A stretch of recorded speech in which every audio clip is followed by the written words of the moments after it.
everyone. Welcome to the February 5th edition of the TimeformUS Pacecast. I'm David Aragona, TimeformUS Analyst, soon to be joined by Craig Milkowski, who is my co-host and the TimeformUS Chief Figuremaker. Before I go to Craig, just want to give a brief rundown of what we're going to talk about on this week's podcast. We're going to start by going over some of the main Derby preps from last weekend, including the Withers, the Holy Bull, and the Robert B. Lewis Stakes from Santa Anita. We'll take a look at some of the preps that run around the country for the Kentucky Oaks, as well as some other three-year-olds that we want to highlight, and the major race for older horses that was run at Santa Anita, the San Pasquale. So let me bring in my co-host, Craig Milkowski. Craig, how are you doing? And what did you make of the overall three-year-old landscape that we saw last weekend? I'm doing well. Thanks for asking. And yeah, the three-year-old races were interesting. I don't know that any of them really blew me away. I think they were just kind of, decent efforts, nothing great that's going to launch anybody to the top of the division or anything. We had some interesting race dynamics in a couple of them, I think, that I'm sure we'll talk about. And, just looking forward to seeing these horses further on down the road. Yeah, I guess we can start in chronological order. The first race that we saw was the Wither Stakes from Aqueduct. And I guess it's a good idea to start with this race because it got far and away the highest TimeformUS speed figure of the three races that we saw last weekend. It was kind of an exciting race. We had three horses kind of finishing together, hitting the line at the same time. What were your takeaways, and were you impressed by the winner Tax at all? I was. I thought he got a nice trip. The figure speaks for itself. I will admit it was a difficult one to make. And when I originally made the figure, I had this gut feeling that it's just too high. But given all the evidence of the other races before there was a race after it, that it just fit nicely. It would have just been pure guesswork to knock it down. The things that give me a little pause is, it was fair. It was tight at the finish, three horses on the wire. All the horses moved up a little bit, but these are three-year-olds. So, that's not a huge surprise. And while I do like to err on the side of caution, I do still prefer to go with the clock over, my just kind of taking a shot in the dark and saying it just didn't feel right. So, given further evidence, maybe I make that call, but there wasn't any here. So, Tax wound up with a real nice 118. Not that Brady, the runner-up, even got a point higher due to the pace. And, we'll see. I think these are a good group. Tax has already proven to be quite the claim. I can't remember. Was he a claim or was he just in a claimer? I don't remember now. But yeah, he was claimed out of his second start at Keeneland, I believe, and he ran first off the claim for Gargan and the Remsen. Right. Yeah, that's right. I should have stuck with my first thought there. But yeah, Tax, quite the claim there. And I've read that he may wait until the Wood to go again. I guess that's kind of up in the air at this point. But he's a good horse going forward. Curious what you thought about his trip. It seemed like kind of a dream trip to me, and he didn't exactly put the others away. But, he definitely ran well and he ran fast. Yeah, I'm glad you brought up the difficulty of making the speed figures for Saturday at Aqueduct because, obviously New York is my main circuit that I follow. So I'm really, kind of knee deep in everything that's going on there. And I was curious about whether or not there was any evidence that the track might have changed throughout the day, because obviously the main race that you want to compare this 9 furlong Withers to was the second race, which was a maiden race that actually Moretti, who ran in the Withers, had beaten the winner of that race in his maiden victory in his prior start. The Withers obviously went much faster than that maiden race. And if you compare the two, obviously the speed figure makes total sense, the 118 that Tax was given. My only reservation is I did see a little bit of evidence that the track might have been changing just in the overall track profile throughout the day, and the fact that the rail might have been getting a little bit stronger towards the end of the day. I only say that because on Sunday at Aqueduct, there was arguably the strongest rail bias that we've seen at any time over this new Aqueduct main track, even including last season. Any horse that got to the rail, and especially any horse that got to the lead in the rail, just seemed to be unbeatable on Sunday. And we did see a little bit of an inside flow to some of the races at the end of the day on Saturday, certainly not at the beginning of the day when the track seemed fair. But tracks have been known to change throughout the day. And certainly if the rail was the place to be, that would move up that would have helped horses like Tax and not that Brady. Ultimately, I just wasn't sure about it. I don't know if you had any thoughts on that. But Tax, regardless of how the track was playing, he got a great trip, a great ride from Junior Alvarado, just kind of stuck down inside from that number one post position.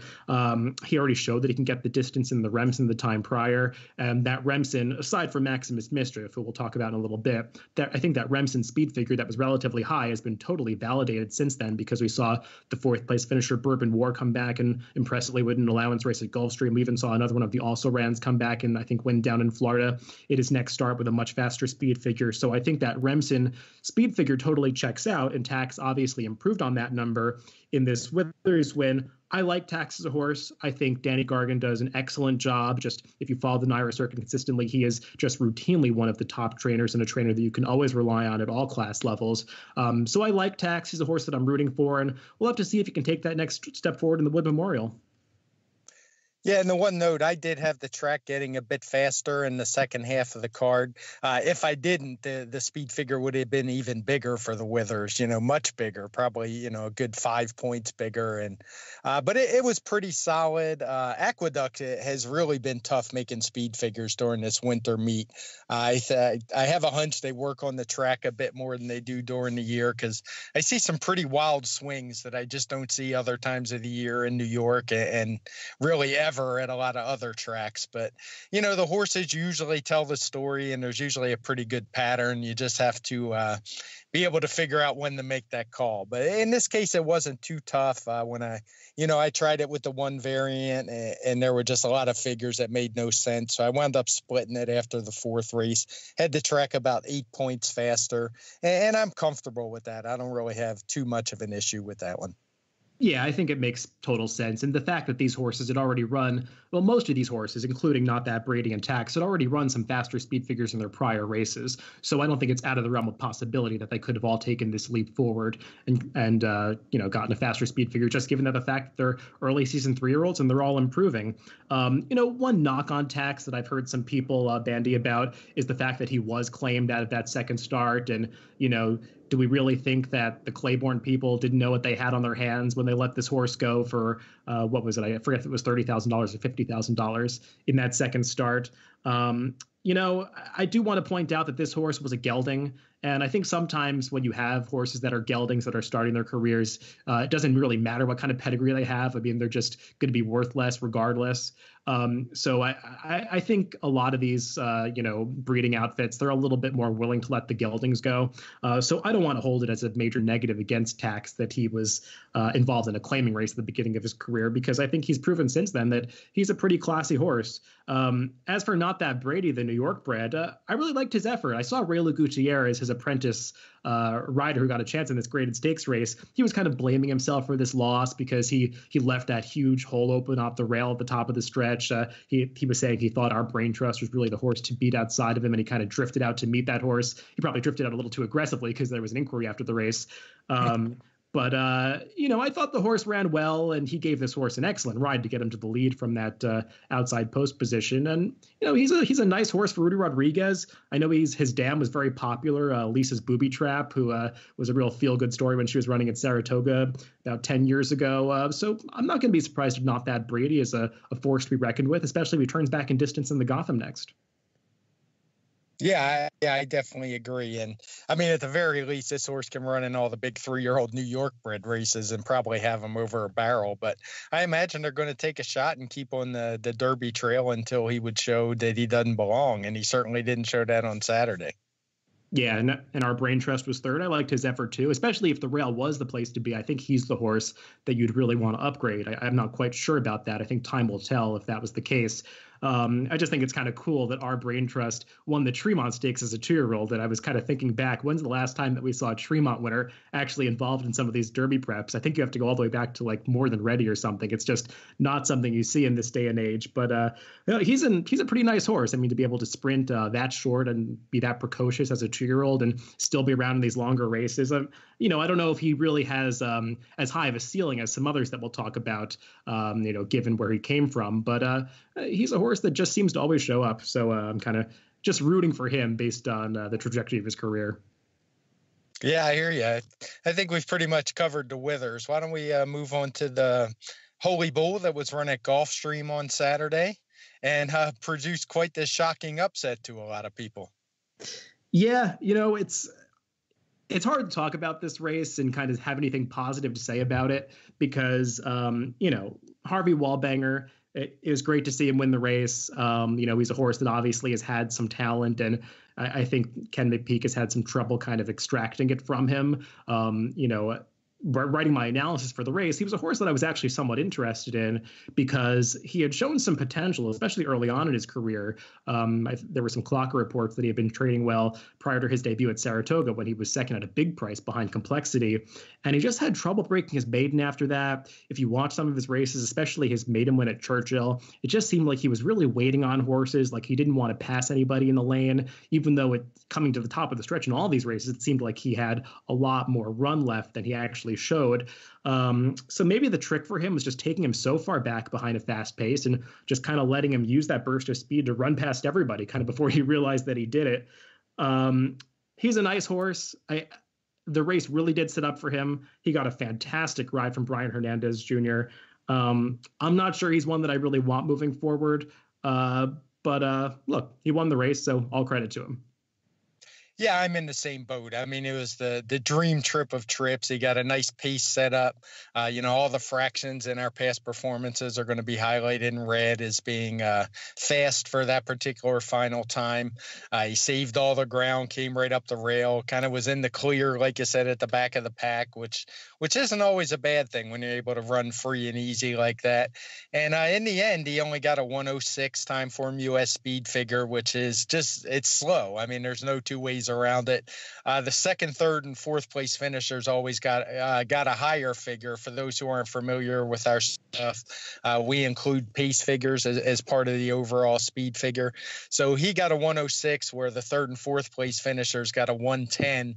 And Everfast, who ran second at some ridiculous odds, well over 100-1, got a 108.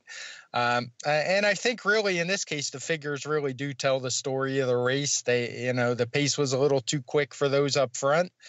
They kind of folded up tent, and Harvey Wallbanger just kind of clunked up there and got him. I was kind of kicking myself because I actually did consider this horse for our out of the gate segment, just because we had it predicted to be a fast pace in Timeform US, and he had the highest late pace rating. But when I went back and watched his races, he just didn't impress me enough to pull the trigger, and I didn't bet him. Didn't even think about betting him either. So no real regrets, but sometimes you just kind of, it's easy when you look back at things and try to pick out a winner. But, if I had it to do all over again, I still wouldn't pick him. And I think he was more got good circumstances to get the win. And he did improve some, but he's not one I'm going to want going forward. Yeah, I was really kicking myself after the race because I had handicapped it perfectly if the race had been a mile. I had picked Epic Dreamer in the race over Maximus Mischief and Harvey Wallbanger, and it looked like they were going to be the trifecta coming around the far turn. And that's just when it looks like you're going to win a bet like a quarter mile from home, that stuff just never works out. It's always too good to be true. As Everfast kind of messed everything up for me. I think the horse that we really kind of have to touch on coming out of this Holy Bull is Maximus Mischief, because he was the big story going in. As you mentioned, he did earn a higher Timeform US speed figure than Harvey Wallbanger. I believe you said he got a 108. This was a disappointing performance.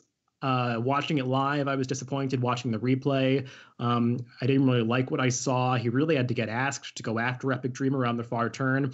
I know the pace was fast, and Epic Dreamer is a fast horse who is capable of winning sprint races. But Maximus Mischief has shown this real willingness to kind of go after these horses in his prior starts. I know he's had a slow pace in the Remsen, but I mean, he's always been the kind of horse, even in his sprint races at Parks, that was kind of in the bridle and able to take his rider there. And I just didn't see him have that same eagerness in this race, and he wasn't able to finish it off. He can always rebound, but I didn't like what I saw from him on this day.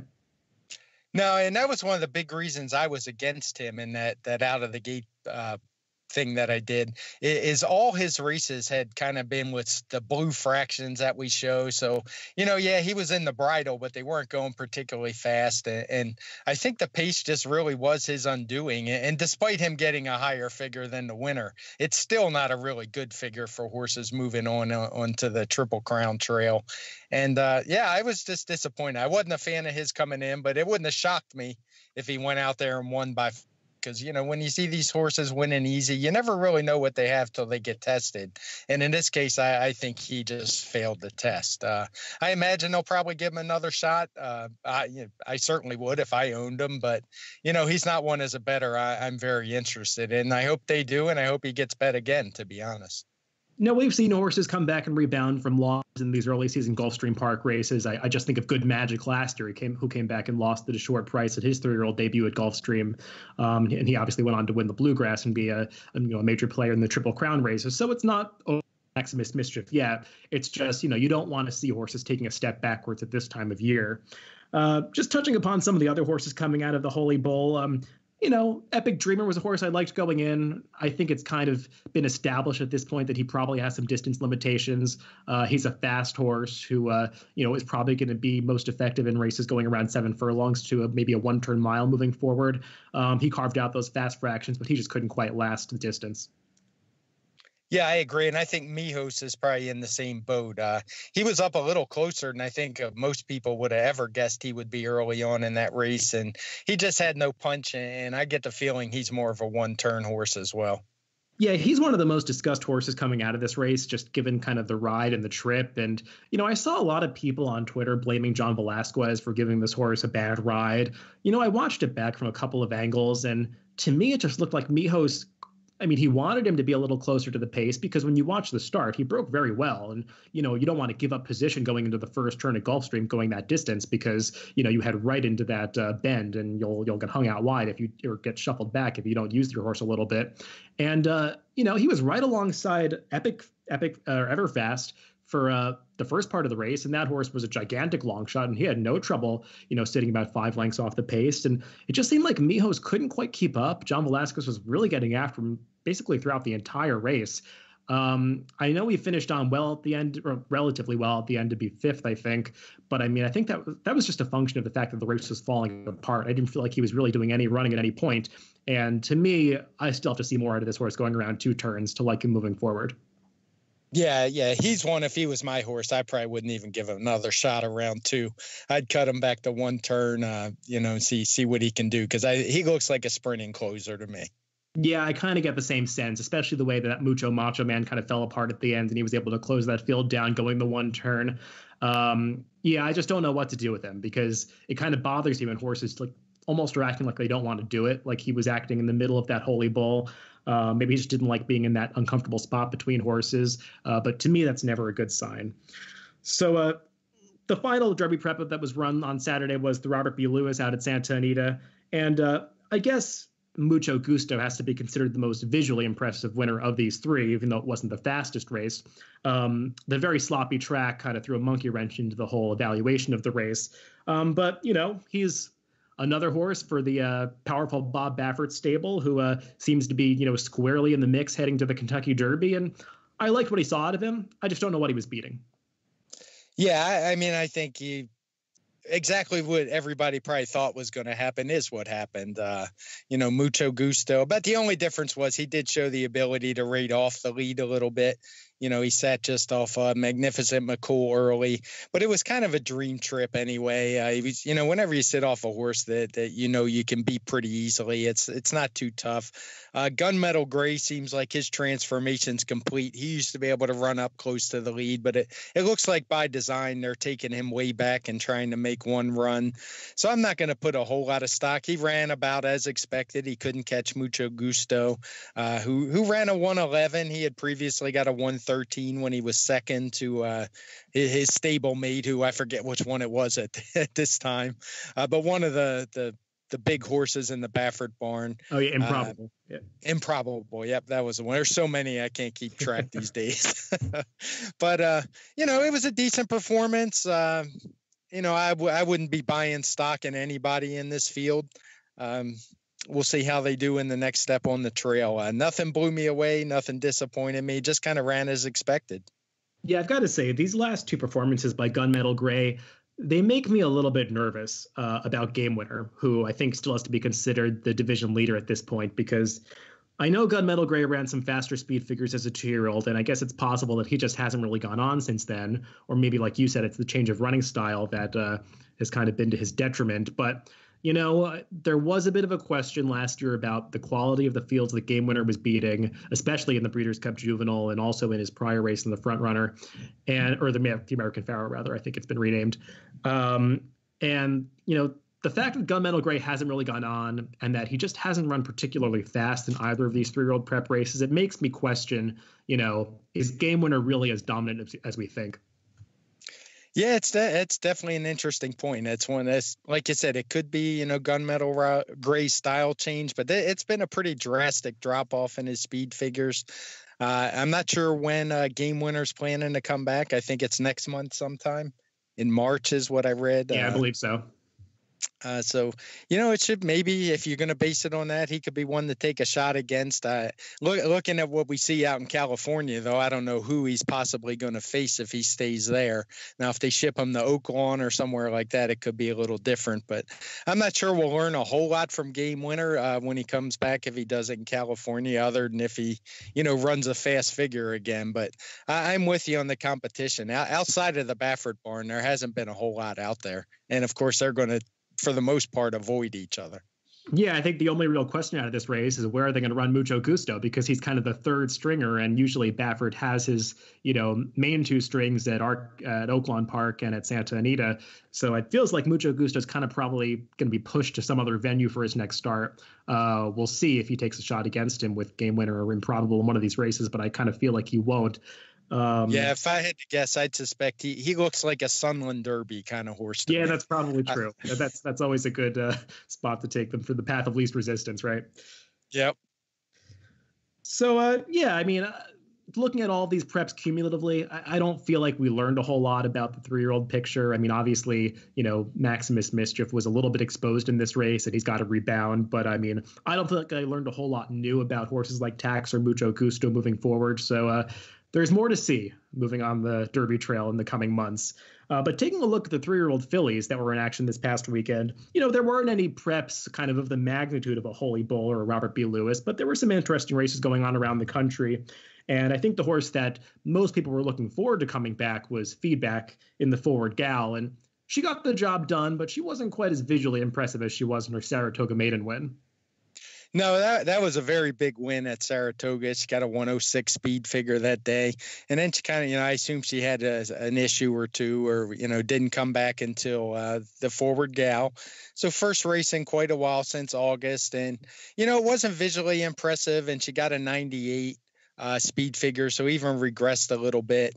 But, she did win. I'd like to knock her a whole lot and say, she didn't win like a 2-5, but I don't know that she should have really been 2-5 in this field coming off that layoff, but, she did get the job done. She showed some grit through the lane. It looked like she might have a tough time hanging on, but she dug in. I'm not sure this horse really wants to go a whole lot longer watching her run, but if anybody can get her to do it, it'd be Chad Brown. So I will anxiously be waiting to see her run next. Yeah, she kind of has the misfortune of being dubbed one of, the most impressive Saratoga Maiden winners, because it feels like those horses always carry that around with them for their next few starts, where they just routinely get overbet, because it is hard to win at Saratoga. And she was, very impressive that day. Yeah, I didn't feel like this was any kind of major step backwards for her. I think she just kind of came back and, ran the way you'd expect a horse like her to run off a layoff. Chad Brown is pretty proficient off layoff, so maybe some people expected her to do better than that. But the horse that finished second in the race, she had previously run a reasonable speed figure, so it's not like Feedback was beating nobody in this race. I do agree with you about the distance limitations. I'm not really convinced that she's a true Kentucky Oaks kind of horse. Just looking at her female family, I think she's a half sister to Law Abiding Citizen, who was more of a sprinting type, I believe, out in California. And even in the second generation of her family, it's really sprint-oriented pedigree. She is by Violence, who had a couple of impressive winners this weekend. But I don't get the sense that she really wants to go a whole lot farther than this. But I won't be surprised if she runs better in her next start, wherever that is. Right. I think there's a 1-turn mile they run at Gulfstream for the 3-year-old fillies. Maybe that's where she'll be pointed, or, hard to say. Maybe she'll be back in New York. But I'm with you. I'm not one for breeding. I let other people like you do that work for me, and I read what they have to say on it. But just watching her visually, that's the impression I got. This didn't look like a horse that wanted to go much further. And to be honest, as far as the rest of the field goes, it's probably not an Oaks prep for any of these. I mean, other than possibly feedback, for just they're all sprinters and they're not particularly an overwhelming group. So we call it an Oaks prep because it awards points, but it's probably that name only. Yeah, I'm totally with you on that one. Moving on to Aqueduct, horses that did get asked the stamina question in the Busanda because they did go the Oaks distance of 1 1/8. This was not one of the strongest fields that we've seen because we did have a horse break her maiden in this race, and Todd Pletcher's Always Shopping. And also, as I kind of previously mentioned when we were talking about the Withers card on Saturday and how that translated into Sunday, there was an intensely strong rail bias on Sunday at Aqueduct. And it just seemed to get even stronger throughout the day by the time this race was run. Horses that were on the rail for a significant portion of the races on Saturday seemed to have a significant advantage. And Always Shopping, I think we do have to note, she was off the rail in about the 2 path on the backstretch, but she did ride the rail from her number 1 post position for the majority of the race and kind of angled out around Philly Joel at the top of the stretch. And she had no problem with the distance, got the job done. I don't know what the quality of this field was, but she's moving forward for Pletcher. Yeah, she is. She got a 102 speed figure. The runner-up, Philly Joel, who I assume will have a following just based on the name, got a point higher due to a slightly quick pace.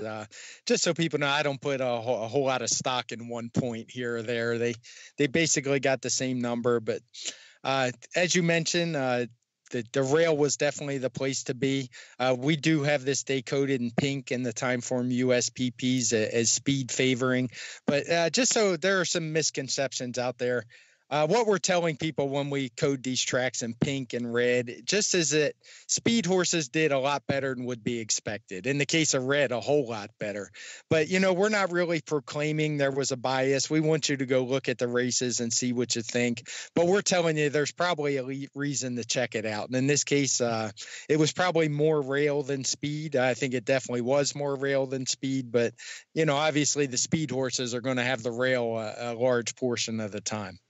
Yeah, I'm glad you made that distinction because I think people do get confused between the two a lot. Often a speed bias, it can be attributed to a very strong rail because just that's the way races are run. Horses that have speed generally gravitate towards the rail and take the early lead, like Philly Joel did in this race. One of the races that really proves that theory about the rail bias was, I think, earlier in the day, Wicked Macho won a race for Gary Siaka and earned a gigantic speed figure, much higher than his prior races. That's pretty hard to justify unless you believe that the rail was really the place to be. And, I think when you see performances like that, that kind of solidifies any opinions about a bias.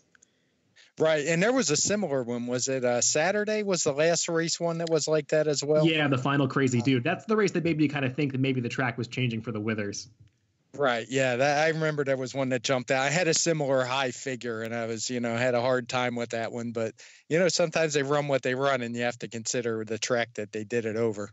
Yeah, one horse that I do want to mention out of the Busanda that I just kind of have a soft spot for. I liked her in the race and I was rooting for her and she just got completely, she had no chance with the trip is Miss Marilyn, who's another Danny Gargan horse. She was making her 3rd start in this race, coming off a maiden win.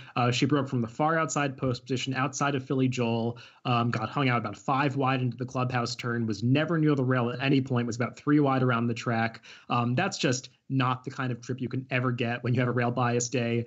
She actually ran fine to finish 4th, all things considered.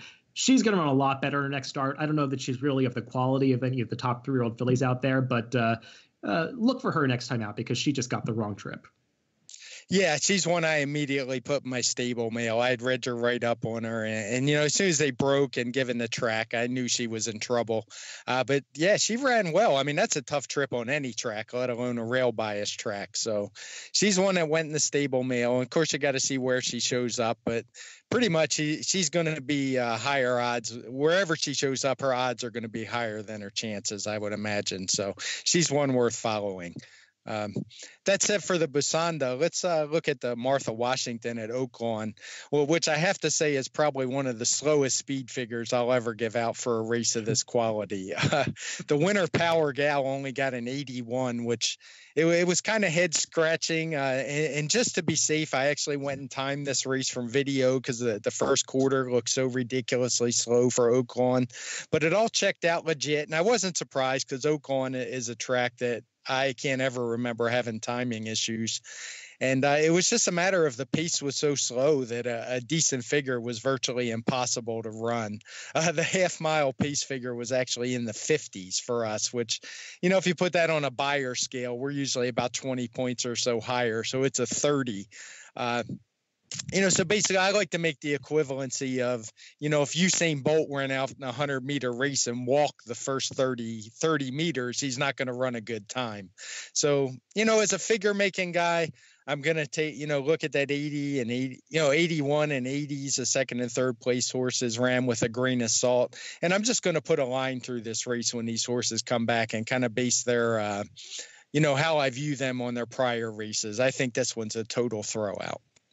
Yeah, I'm glad you made that point. I like your illustration with Usain Bolt because I think a lot of people sometimes feel that maybe we penalize too much for slow-paced races. But the problem with those races is, especially on the dirt, is it just brings everybody else into the race, and it creates like no gaps between horses at the wire because even the slower horses were able to keep up in the early going. There's only so much distance you can put between the better horses and the slow horses at the wire. So, I mean, it might seem like you're giving a horse like Power Gal too low of a speed figure, but you can't elevate it too much because, you can't make the long shots also be getting speed figures that are way too high when they didn't actually earn them. So I totally agree with you that this is the right figure. It just, what's the utility of it moving forward? I don't know. I don't think we've got to see more of these horses. I will say about the winner Power Gal, because I'm a little familiar with her, given that she ran at Aqueduct in her prior couple of starts. It was nice to see her improve stretching out in distance because obviously that's what she's bred to do. It's funny she's got that Japanese designation on her where she was bred because she's by Empire Maker, was actually bred in Japan, even though it's a totally American pedigree. Her dam was imported to Japan. Her dam is by High Yield, and she is certainly bred to go long. That said, I didn't love her performance overall. She kind of got the right trip that you want to get in a slow-paced race, kind of up close and able to make that unencumbered outside move into the race whenever she wanted to. The horse that was probably hindered most by the pace is Sunset Wish, who was one of the shorter prices. It looked like she had run the entire way, and she just had nowhere to go at any point. Yeah, she definitely did. And that's what happens in these slow-paced races. I don't understand these sort of Marathon Queen was on the lead.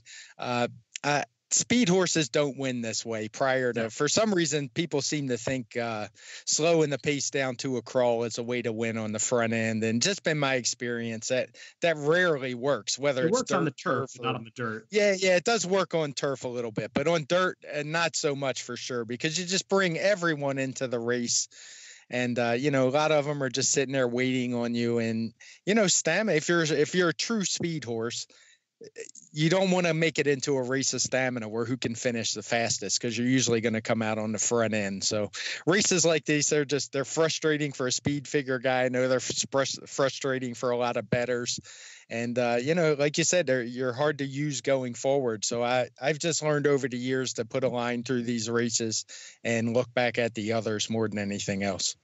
Yeah, I think that makes a lot of sense. And we'll see if any other horses come out of the woodwork at Oaklawn or shape in for the race, because I don't know how formidable any of these horses are going to be moving forward on the Kentucky Oaks Trail. So that's the 3-year-old or the major 3-year-old races moving ahead to the Oaks and the Derby this weekend. But we saw at least two very talented horses at Santa Anita after the Robert B. Lewis on Saturday running the San Pasquale for older horses. And I believe this must have been the highest TimeformUS speed figure we gave out last weekend, as Battle of Midway and McKinsey put on quite a show in the slop.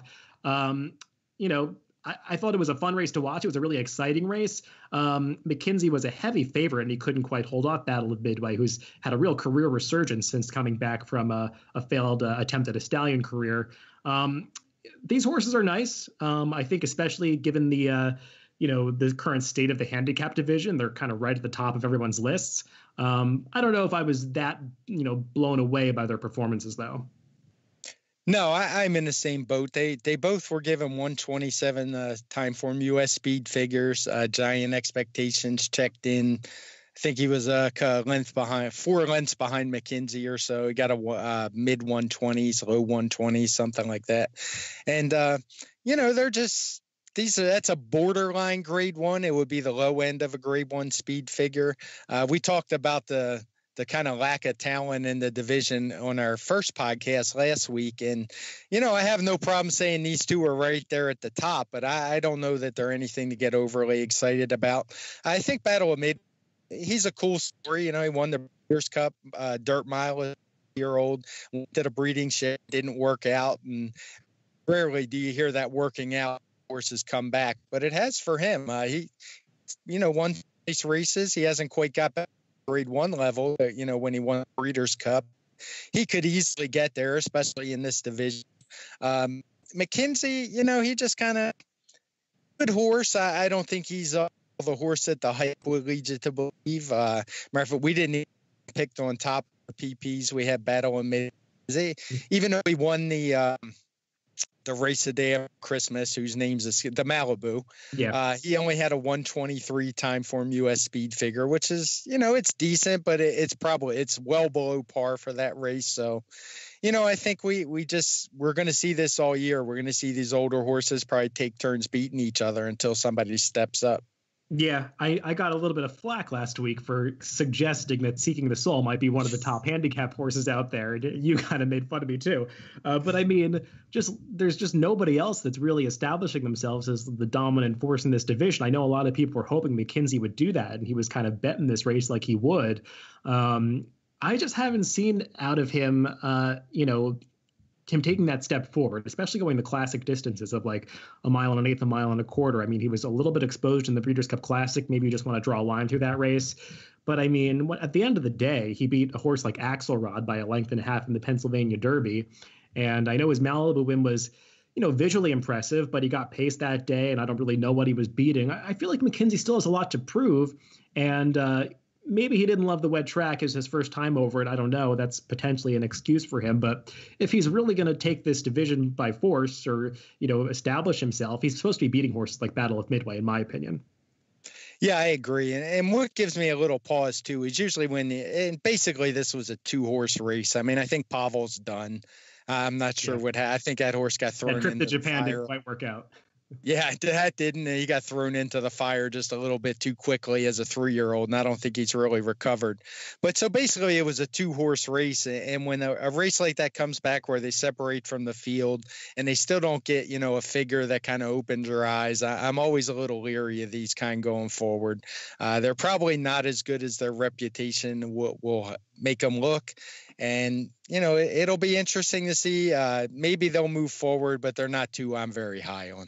Yeah, I feel the same way about them. And I really don't know what the strength of the division is out in California right now, because Battle of Midway did just get beaten in his prior race. I believe that's the Native Diver by Giftbox, who was previously in Chad Brown's barn, and he was just kind of a high-level optional claiming horse. Now, maybe he's improved off the trainer switch, but I mean, that race kind of calls into question the quality of all of these horses. And, it's possible the Battle of Midway is improving now as he's gotten, back into the racing career.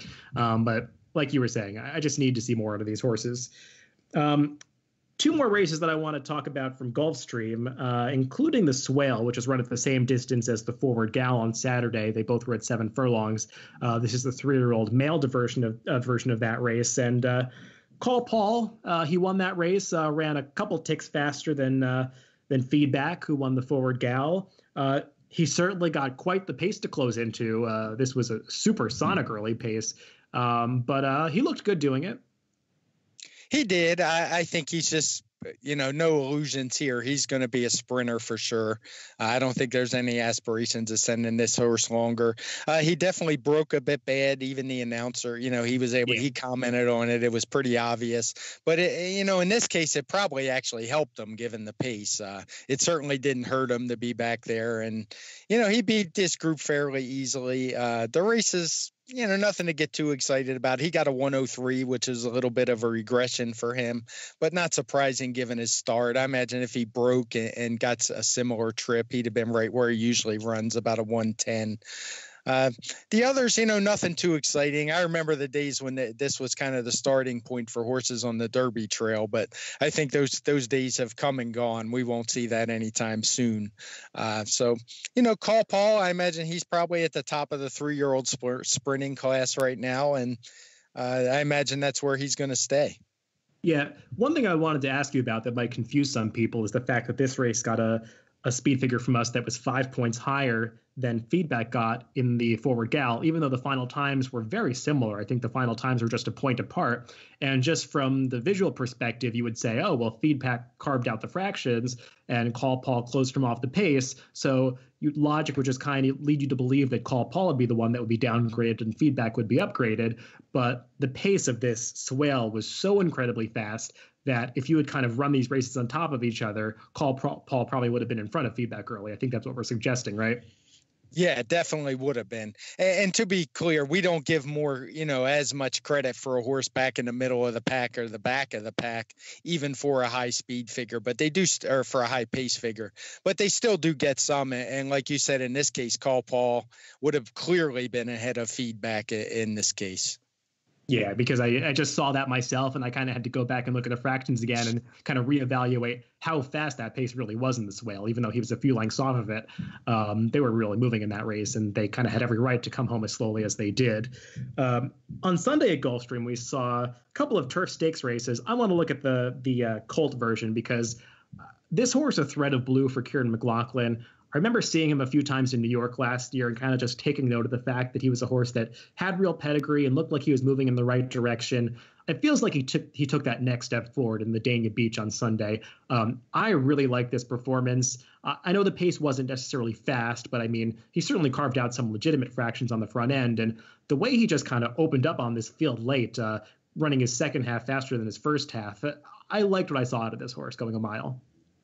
Yeah, and personally on turf, I think that's what you want to see out of horses that like to be up front on grass. You don't want to see, I mean, you get the occasional, obviously, or, a horse like that who just goes as fast as they can and sometimes can hang on. But for the most part, even for horses that want to be up on the lead, you better be able to rate your speed out because, I'm not a big fan of horses on turf coming out of races on the lead where they have red fractions because they just seem to do it again and again. And anybody's been following this game for some time knows that's not how you win on the turf. It's particularly around 2 turns. You got to be able to ration that speed. And especially true because even though you're saving ground, you're usually not getting any drafting. You're not getting any cover. So I think you really got to save something for the finish. And this horse, A Thread of Blue, just looked really good through the lane. I mean, he toyed with these horses. I think he was clearly best. And the big jump up in speed figures, he ran a 109 this day. I don't think he had hit 100, even though he'd run well in all his starts. He had yet, I think, about 97 or 98, something like that, had been his high so far. So that 109 is a nice jump, and that's going to put him right up near the top of the 3-year-old turf division. Yeah, one of the things that turned me on to this horse early in his career, kind of watching his maiden races, because I think he was second in his turf debut, I believe, behind Current, or actually his second start behind Current when he first got on the turf. And just the way that he moves, he's got this really beautiful stride. And when he can kind of kick away like he did at the end of this race, as you were saying, I mean, he just, it's just poetry in motion to watch this horse go. I really like, the potential for this horse and, just his overall physical makeup and just kind of taking a brief glance at his pedigree. He's a half to Aya, who I think he won either the Gallant Fox or the Coyote Lakes going like 1 mile and 5/8 at Aqueduct or something like that. So, I mean, there's real stamina breeding on the bottom side of this pedigree. So I'm not going to be surprised if this horse ends up moving forward and can be competitive in a race like the Belmont Derby Invitational once we get to the summer. He's one to keep an eye on because he's versatile enough to come from off the pace too. I'm a fan of this one, and I want to see where he goes next. That's A Thread of blue in the Dania Beach. All right, one of the races I picked out that I wanted to talk a little bit about, kind of off the radar for most people, was Runaway Ghost, who I imagine a few are familiar with from last year. He was kind of on the Triple Crown Trail for a little while. Showed back up in the races at Sunland Park in a small $75,000 stake race. And the only reason I really wanted to talk about it, because he ran a really nice 118 TimeformUS speed figure.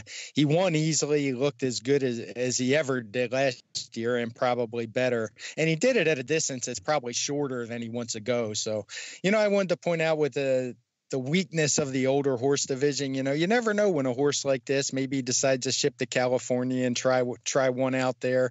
He may be one worth keeping an eye on, because he certainly showed some talent last year, and he just looked really good visually. And then the number backed it up when I sat down and did the work. Yeah, I've got to be honest. This is a horse that I had just completely forgotten about. I had to kind of go back and look at his PPs to remember who he was. But yeah, I watched this race once you alerted me to it, and he looked good winning. He chased a really fast pace, or at least they were moving fast for a horse that is one going longer like he has. And he really finished up strongly. Obviously the speed figure came back strong, and he showed that he can get the distance in that Sunland Derby last year. So it's going to be interesting to see where he goes from here. Eventually, with a horse like this, you'd want to see him either, tackle some of the big horses in California or at some other venue, maybe like Oaklawn Park. Yeah, like you were saying, there's a real void in this division right now. So why can't a horse like this continue moving forward? Yeah, one other thing I wanted to point, you probably noticed, but it's a little interesting to see Wake Up in Malibu down there. And he finished well back in this race. But I assume, was he a Jacobson? Is that part of his dispersal? It's funny, a lot of because I guess, I read that Jacobson is completely out of the game these days. But a lot of the horses that he used to have, I've just been noticing like popping up at random circuits throughout the country. And it's funny, Wake Up in Malibu, who had, run some good races, I think, for Charlie Baker prior to Jacobson having him in New York. He had, I think, run against like Diversify a few times in some of those New York bred races, because he is a New York bred. He had no chance in this Sunland race, because if you watch the race, he blows the brake by like 8 lengths and just is completely out of it. But I was thinking it's funny that that's the same horse. I also recently noticed that Harlan Punch, who had run some big races for Jacobson in New York, came back and won a race at the fairgrounds, I believe, for Brad Cox recently. I don't know if you saw that. I think like a few weekends ago. But yeah, some Jacobson horses just seem to be popping up all over the country. Right. And that's the reason I brought that up, because, there's some in California. There's some just kind of all over the place. And, somebody that I follow in New York, probably not as closely as you do, but it's probably still my favorite circuit. You don't often see horses don't often leave New York, to go to places like Sunland Park and the fairgrounds. So I just thought that was an interesting one. Yeah.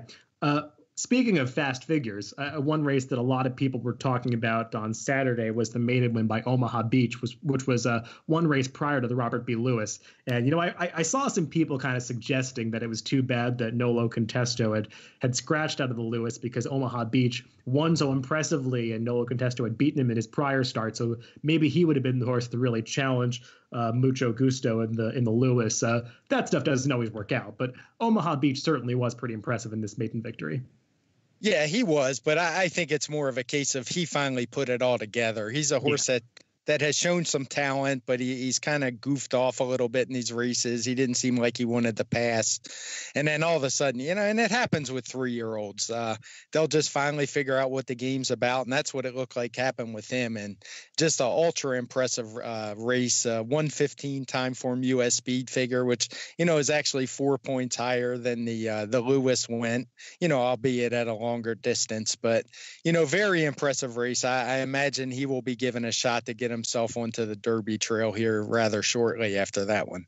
Yeah, and I think it is important to really look at speed and pace figures on days like this when the track is just playing like concrete, like it was at Santa Anita on Saturday, because, you look at the fractions that this horse ran in the early going, and like they just kind of like blow your mind that on dirt he can go a half in, the low 43s. But that's that will happen when the track is very fast. I think looking at the speed figures for these races kind of puts things in perspective a little bit, because, just talking about the San Pasquale earlier, they went 1:46 and change for a mile and an eighth. And I know a lot of people are just kind of blown away by stuff like that, but you do have to place it in context of the day. So, Omaha Beach is a really nice horse, and, he ran faster than many of the graded stakes races that we saw this weekend.